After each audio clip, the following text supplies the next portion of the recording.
Have you ever felt like you're just facing an impossible situation? Lost in a storm of grief or betrayal? Well, there's this ancient story, thousands of years old, that was revealed specifically as a guide for those exact moments. It's the story of Yusuf, and believe me, offers a really powerful roadmap for navigating life's absolute biggest challenges. Let's dive into why this story has resonated so deeply for centuries. So in the Quran, this narrative is literally called the best of stories. And there's a good reason for that. It's not just a tale of events. It's absolutely packed with profound lessons on faith, on the power of patience, and on trusting in a divine wisdom that sees the entire picture when we can only see one single, painful frame. So that brings us to the core question, right? How can a story from so long ago possibly act as a remedy for our sadness today? Well, the answer lies in the very reason it was told in the first place, and it connects directly to that universal human experience of grief. See, this story was revealed to the Prophet Muhammad during what's known as the Year of Grief. And that's not an exaggeration. It was arguably the most difficult, most painful period of his entire life. He was facing dead ends in every single direction, and this story was sent as a form of divine comfort and reassurance. I mean, the scale of the hardship here is just immense. Try to imagine this. You're under a complete social and economic boycott, basically starving.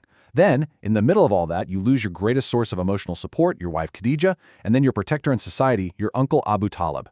And to make it even worse, people are telling you it's your fault. And then finally, when you go somewhere else seeking help, you're violently rejected. It was into this crucible of pain that the story of Yusuf was revealed. So, okay, let's turn to Yusuf's story itself. It kicks off with a really dramatic and sudden fall from this place of love and total security. It all starts with a dream. Yusuf, who is the most beloved son of his father, sees this vision that kind of hints at his incredible destiny. And while his father understood what it meant and warned him to keep it quiet, this very vision becomes the spark for a fire of jealousy in his brothers' hearts. And just look at how fast his world completely unravels. That single spark of envy, it ignites a plot. His own brothers throw him into a well, leaving him for dead. Then he gets rescued, but it's not to freedom. No, it's to be taken to a foreign land, Egypt, and sold as a slave. In a breathtakingly short amount of time, he loses his family, his freedom, his entire identity. Gone. But being sold into the house of a powerful Egyptian official, well, that wasn't the end of his trials. Not by a long shot. In fact, it was just the beginning of one of his greatest tests, a test of his core principles. So here he is, faced with this intense choice. The wife of his master, a really powerful woman, tries to seduce him. And it wasn't just her. Her friends and the broader society were all pressuring him, basically saying, come on, just do it. Get yourself out of this situation. But on the other side was his unwavering principle. And his response is just astonishing. He actually prays, saying prison is more beloved to him than giving into this sin. Think about that. He actively chooses physical hardship and being locked up over spiritual compromise. It just shows that being safe in his relationship with God was way more important to him than being safe in his worldly life. So, what's so remarkable here is that he ends up in prison not because he did something wrong, but precisely because he did everything right. His imprisonment was a direct result of his integrity, a consequence he was willing to accept. But this wasn't the end. It's from this absolute lowest point, the darkness of a prison cell, that his rise to power actually begins. The very trials he endured became the foundation for his ascent. While he's in prison, he doesn't despair. He uses his gift of dream interpretation to help others. And this skill eventually reaches the king, who's been troubled by a vision.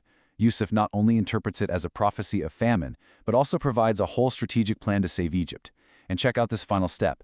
Before he even accepts his freedom, he demands his name be cleared. His honor was just as important as his liberty. So the king, he is just completely blown away by Yusuf's wisdom, his integrity, and his foresight. He doesn't just free him, he elevates him to one of the highest positions in the entire land, putting him in charge of the nation's treasuries and resources. And here is the divine reversal. The very woman who threatened that he would be among the humiliated and the belittled, she had to watch as he was raised to a position of incredible honor and power, the exact same rank her own husband held. It's such a powerful lesson in how steadfastness is ultimately vindicated. Okay, this brings us to the emotional climax of the entire saga. It's the moment when Yusuf comes face to face with the very people who started his long journey of suffering, his own brothers. So, years later, the famine he predicted hits the whole region. His brothers travel to Egypt, totally desperate for food. And there they are, standing before this powerful Egyptian official, begging for grain, with absolutely no idea that they are at the mercy of the brother they left to die in a well. I mean, after everything they did to him, the betrayal, all the years of separation and pain, he has them completely in his power. He could have taken revenge, and who would have blamed him? But instead, when he finally reveals himself, his first words are of complete and total pardon. No blame will be upon you today.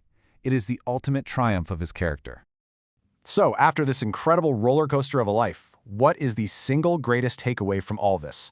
Well, it comes down to the stunning consistency of his character, which we can see so clearly in two key moments. Now pay close attention to the language used here. At the absolute lowest point of his life, in prison, his fellow inmates looked at how he behaved and said, "We see you to be a person of excellence."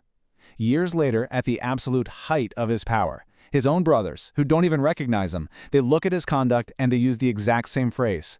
"We see you to be a person of excellence." His circumstances changed dramatically, but his character? It did not. And you can see this consistency even more clearly when you look at his prayers. At his lowest point, his prayer is all about protecting his faith from temptation. At his highest point, with all the power and wealth he could ever want, his prayer is about gratitude and just making sure he dies in a state of faith. In both the prison and the palace, his ultimate priority was always his relationship with God. You know, the story of Yusuf is really a powerful mirror for our own lives. We all experience highs and lows, right? Moments of ease and moments of really intense hardship. And so the story leaves us with a final, lingering question to reflect on. In the constant flux of our own lives, what is the one anchor, the one true north that should always remain constant within us?